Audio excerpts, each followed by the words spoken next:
If you had come to me and told me before Kaldheim spoiler season started that there would be a mono-red hard counter, I would have laughed in your face. And now here we are! It's real!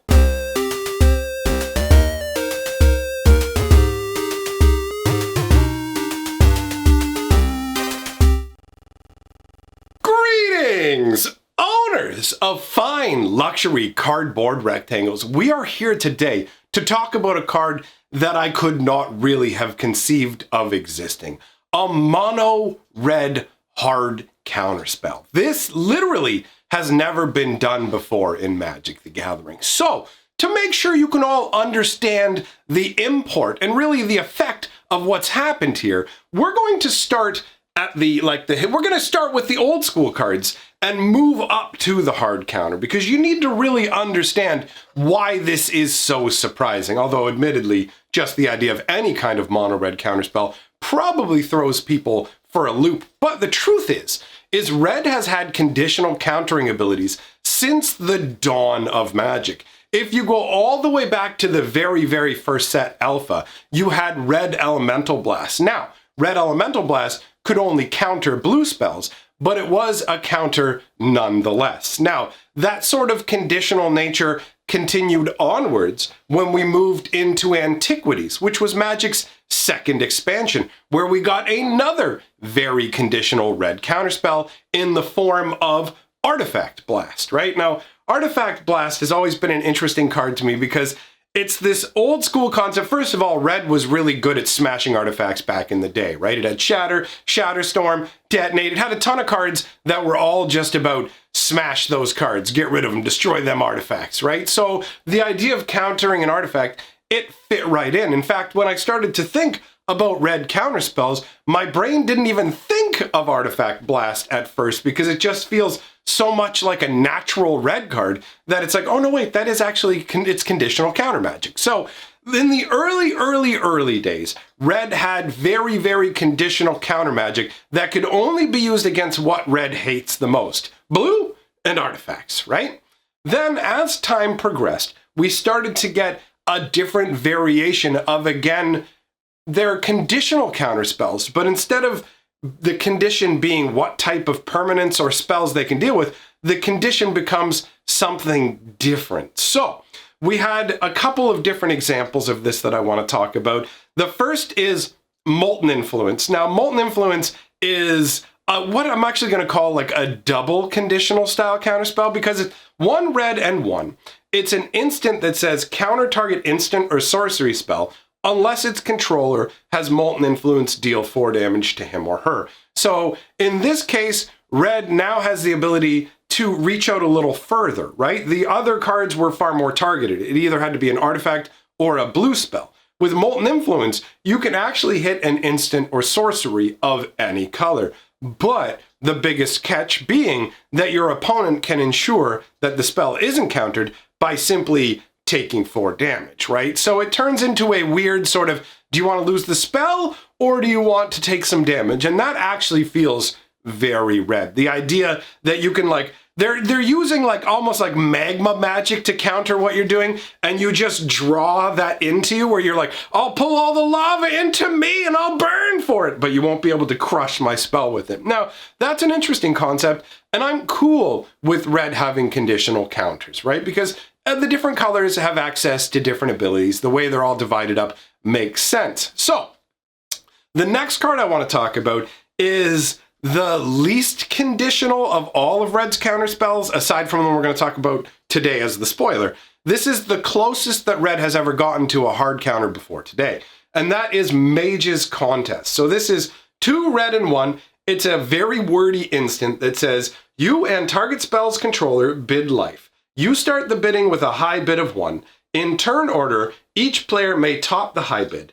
The bidding ends when the high bid stands. The highest bidder loses life equal to the highest bid, and if you won the bidding, counter the spell.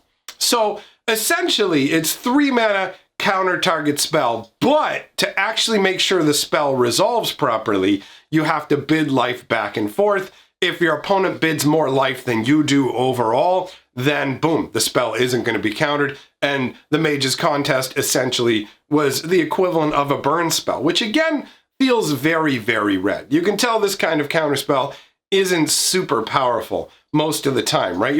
When your opponent is in the driver's seat, they're the one who gets to make the decision about, well, you know what, I'm going to let the spell happen by paying this life. I'm going to keep ratcheting it up. Although it's not quite as direct as Molten Influence, right? Molten Influence was straight up, just do 4 to stop this. The Mage's Contest, depending on what level you want to get into, how intense you're willing to get, it can go on longer. And it has really awesome artwork too. These two mages that are essentially sending blood lightning out of their eyes, because that's how I've always viewed this. It's like lightning blasting out of their eyes, but it's infused with power from their own blood. That's the life that you're bidding, where you're basically like, you're locked onto each other in what feels like a titanic magic struggle. You've seen it in movies and stuff like that, where there's like, they're equally matched and the power hits in the middle, and then as someone gains advantage, it starts to go this way, but then something happens, it goes back this way, and it's like, oh, which way is it gonna go? But this is blood lightning! Like, how cool of a concept is this? And I like the fact that the two mages look very magey, but then they're just kind of in a pasture. If you look at the background, they're just on a nice little hill. Like, they just could have been like leaned back, you know, looking up at the clouds. That one looks like a goat, but instead they're, blood lightning from my eyes, right? So that was the closest you could get to a hard counter.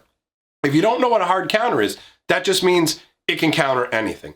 A hard counter, there's no way to stop it from happening unless, of course, you have either like a spell that can't be countered or a way to stop their spell, right? But there's nothing built into a hard counter that allows it to be stopped. So a soft counter is like counter target spell unless its controller pays 2 mana, because then they can pay the 2 mana and you don't get to be guaranteed the countering. But a hard counter is a guaranteed counter. So Tybalt's Trickery, which is today's spoiler card, is Mono Red's first ever full-on hard counter. It's a really weird card though, so let's go over the text box. I know this card is probably going to confuse some people. So, it's 1 red and 1, which is, this is a 2 mana hard counter. That is significant. This matters. But, unlike blue counter spells, this one has the potential to actually make the situation worse for you, which makes it somewhat more exciting. So, 1 red and 1, an instant, counter target spell. Choose 1, 2, or 3 at random. So you have to randomly determine 1, 2, or 3. Then, whoever controls the spell that's being countered mills that many cards off the top of their deck. After those cards are milled, then you start to exile cards from the top of the library until you exile a non-land card that is not another copy of the card that's being countered, right? Because the wording says it's basically, you know what, I'll just read the wording and then clarify it afterwards. How about that? Counter target spell. Choose 1, 2, or 3 at random. Its controller mills that many cards, then exiles cards from the top of their library until they exile a non-land card with a different name than that spell. They may cast that card without paying its mana cost. Then they put the exiled cards on the bottom of their library in a random order. So, to give you a hypothetical situation, you are about to cast the spell Bunny Hugger. You go, I play Bunny Hugger. I go Tybalt's Trickery on your Bunny Hugger spell, okay?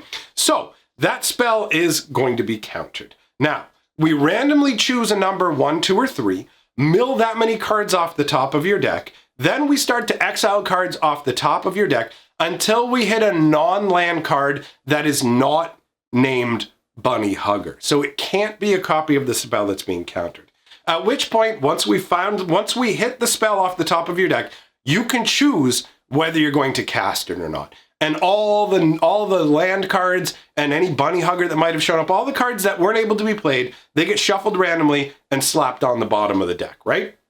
So, you may be wondering, wait a minute, why does this mill? This is very confusing, right? Like, what is the purpose of the 1, 2, or 3 at random? Well, that's actually to stop dirty shenanigans on your own side.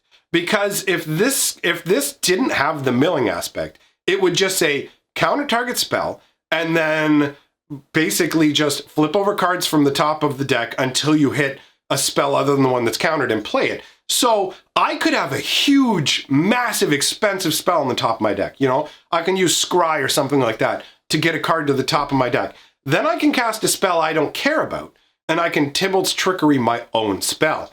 It gets countered, and I would get to play the top card off of my deck for free.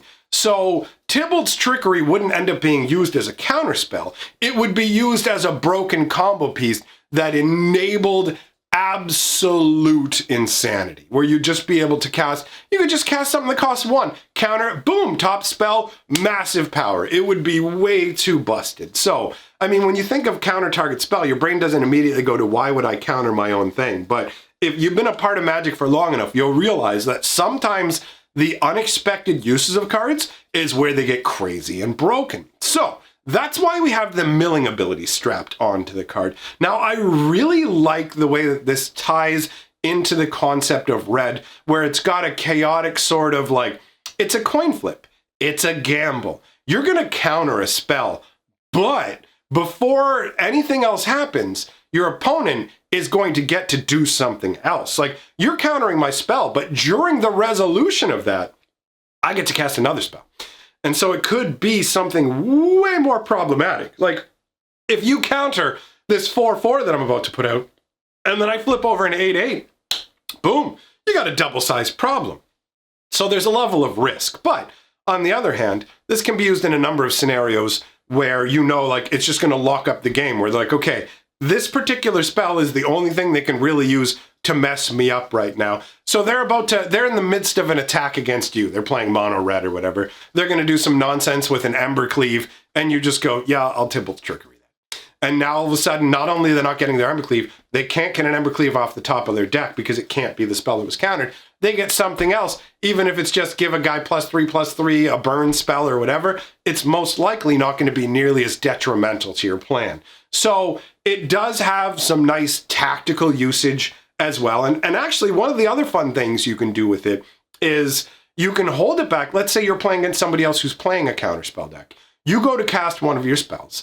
They go to counter your spell. You can Tybalt Trickery your own spell, and then you're getting a free spell off the top of your deck, right? So it's got some interesting tactical applications. I have to say as well, they're doing a great job of elevating Tybalt to the level of a genuine threat, right? Like, up until now, Tybalt has felt mostly like a joke. The first set that he showed up in was meh. They had him as the antagonist for the comic books facing off against Chandra, but most people didn't see those, and I don't really count those because you can't really build a character's reputation outside of the cards the same way that you can in the cards and in the main story. So a comic book that is an offshoot versus a main set story and a bunch of cards featuring the character make a huge difference. Tybalt, I'm actually really starting to like Tybalt a lot more, which is cool because Tybalt's origin story is absolutely amazing. It's so good. Actually, that might be a good thing to cover over on the lore channel, right? Talking about where Tybalt came from. It's really neat how he merged with devils and stuff. So when we take a look at the artwork for Tybalt's Trickery, same difference, right? Whatever. You could call this Tybalt's Treachery, and it would feel pretty much the same. But either way, the artwork is like heavy mono red fire magic feel to it, right? You have Tybalt like reaching out, and behind him there's this massive inferno blaring out in all kinds of directions. You can see there's a bunch of little devils or whatever going on in there. Tybalt's reaching his hands out. His face is all darkened, and just that pose, it's so ominous, like totally makes him feel quite godly and difficult to overcome.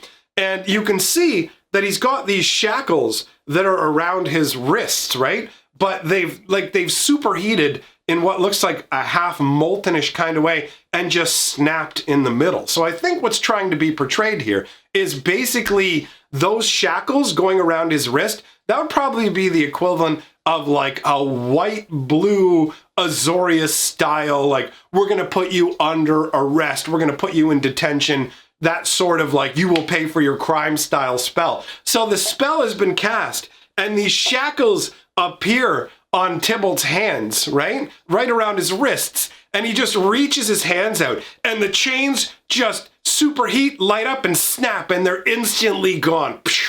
That's so cool. And at the same time, you have this rush going on in your mind as like part of your mind is burned away from the milling effect. Like you cast this spell on him, and all of a sudden you feel your memories being ripped away, but at the same time, you feel a massive surge of power that takes the next thing that's bubbling to the top of your mind and gives you enough power to bring it into existence no matter how expensive it would normally be. That is some really cool flavor, and Tybalt looks intensely intimidating in this artwork, and he looks so joyous too, right? Tybalt likes it when people are in despair and pain, so he's going to be feeding off that reaction from his opponent when he makes the chains just snap in front of him. Oh, this is what you thought was happening? I don't think so. I think it's really, really cool. Anyways, big shout out to my patrons. Thanks very much for supporting the channel. Your names are scrolling by now, and go watch my newest lore video on my lore channel. Goodbye, my friends!